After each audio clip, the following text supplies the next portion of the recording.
Hi guys, in this video I'm going to be showing my first mod I've made for Skyrim. Now if you're subscribed to my channel and you're watching this video, basically Skyrim has a program called Creation Kit which allows you to put your own mod into the game, which is a really cool feature. Now even though this is my first mod, I feel I made it very professional. There's no bugs or anything like that. I've tested it several times, so I feel like it's a really good mod. It's going to be a player-owned castle or house, whatever you want to say, but I'm going to go ahead and get started and take you through it. So starting off, I'm showing what it looked like before I put my mod in here, and the reason I'm doing this is because I want to make sure you guys know I didn't take anything out of the game or I didn't alter anything. I wanted to put it in a spot where I wasn't going to change anything that's currently in the game. So just to get that out of the way, this is how it looked before. Okay, so now moving on to what I put into the game. Starting off, whenever you first come up to this, you're going to see this little watchtower I put on the left side. Now this does have a guard I put at the top, and I actually gave him an idle marker, so whenever he's just not sitting there, he'll go over and he'll kind of look out, and he kind of has the animation where he'll look out over to make it look like, you know, he's actually watching the castle. So now going up to this ramp I put, this is pretty much how I did it. At the top, I actually got two levers, one on the left and one on the right. The one on the right is going to control this bridge and lift it up, kind of making like a moat like. And then on the left, I got these bars that will come across to close the door up. Gives it a pretty cool effect, you know, if you need that extra security. So I'm not going into it. Once you're in, you got this guard sitting on the chair on the right, guarding the door. And if you turn to the right, for the first room I'm going to show, I got my armory I made. Now this has tons of mannequins in it and tons of places to put your weapons. You got a weapon rack on the right there, and you got a weapon plaque on the top with this display case you can put any weapon in. It's a large display case. Also, like you see, I got my two mannequins. And I got two more over here, same setup. And then, of course, I got another weapon rack. I also got two wardrobes and a chest. These are both player-owned, so it doesn't respawn. Nothing will reset. You'll get to keep everything.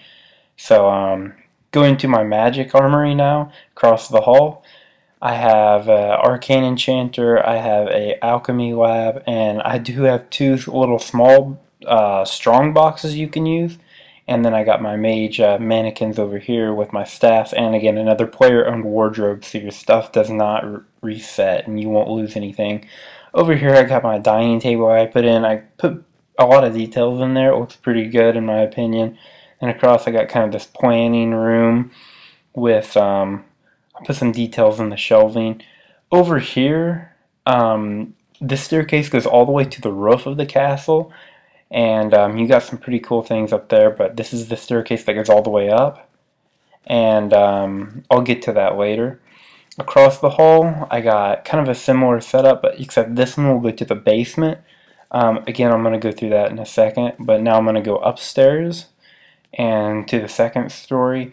There's two staircases on both sides, one on the right and one on the left, just across the hall there. But over here on the right side, you got kind of a guest room. I got a bed. I kind of got some aesthetics here, but yeah, I got basically a guest room on this side with the combat dummy and everything. Then on this side, I got more of, I guess it's another guest room, but it's more of like reading, more relaxed guest room. I don't know. Going across the hall, this is going to be the main master bedroom, if you will. I got 6 bookshelves. All of these do hold books. Just to show you here, I'm going to test it real fast. And each shelf will hold 11 books, so you got quite a few bookshelves there you can hold stuff. Again, you got another wardrobe. This is, like I said, all of the containers I have in this mod are player-owned, so nothing will respawn. So I got a little table over here. I got a desk with a strong box. I use this to hold like stuff for smithing. And then I got a safe over here, and you know, I can just save whatever I want in there. So now I'm gonna go back downstairs real fast. Gonna take a shortcut, sort of. Okay, so going back to the basement, I'm gonna just show you this real fast. And once you're in, I got a little light in here. Now I'm going to take you downstairs. At the bottom, I got 2 torches on the left and right, and then you'll go through this tunnel. And here's basically like a little holdout room. I put some details in here so it looks pretty cool. It looks kind of like an emergency holdout, like if you need to evacuate the castle. And then of course you got the trapdoor to the roof. And we're back outside. So the last thing I want to show you is the roof of my castle. In the front I got 2 catapults, and in the back I have a kind of a combat dummy set up with the hay bales. And then over here I have a table with some training weapons. And then this is going to be the staircase that takes you down to the bottom of the castle. So that's my mod, guys. I hope you enjoy it. I hope you do enjoy it if you download it and find it helpful. I put a lot of work into it. I think it was pretty good. Probably my favorite part about it is the armories I built for both the melee and for also the mage. I really liked how I put them together. They have a lot of space for holding stuff as well as upstairs. So I hope you guys enjoyed this video, and I'll catch you later.